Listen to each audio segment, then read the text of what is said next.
Elizabeth, I just want to read this passage to the audience to set up this discussion. You write in this article, by demonstrating craven loyalty to Donald Trump despite his lies about the 2020 election, the Republican Party is no longer simply playing for the base. By questioning the very integrity of America's electoral system, it now represents an open threat to the U.S. constitutional order. And so you are making the point that this is a much larger thing than just trying to please Donald Trump and Trump followers. Lawrence, this may be the period, and we'll look back not very far from now and say this was the period when our system of democratic elections was broken. And I mean that literally. If enough people don't believe that it works, you have some 74% of Republicans who insist that Biden is not a legitimate president. If you have that many people not believing it works, if the courts, and who knows about the Supreme Court, if the courts let these abhorrent state laws stand, then we don't have a democratic system of elections. So then we don't really have a democracy. You know, Lawrence, you know this perfectly well. Congress passes laws and the president signs them and everything. Isn't that great? The laws are not self-implementing. People have to obey them, respect them, and implement them.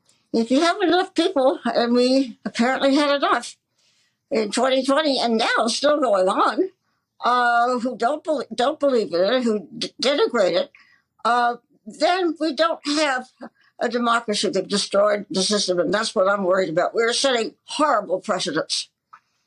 It seems that the most troubling aspects of these bills is what happens after people vote. Yes, they are trying to put hurdles in front of specific voting groups who they think they know how to block, like block souls to the polls on Sunday morning.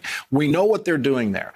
But many of these bills contain provisions that basically make it relatively easy to overturn the results of an election that you don't like. That's the case in the Georgia legislation, and that's what's going on in this Texas legislation.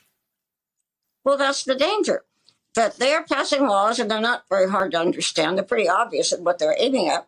Various states, in a coordinated way, are passing laws that blatantly are stacked against blacks voting. They've been trying to do this for a long time. And Republicans have been talking about voting fraud and all that for a long time. But Trump, who really doesn't care, he doesn't care about the implications of what he's doing. He doesn't care if it wrecks the election system. He doesn't care if a whole race gets discriminated against in a lot of cities.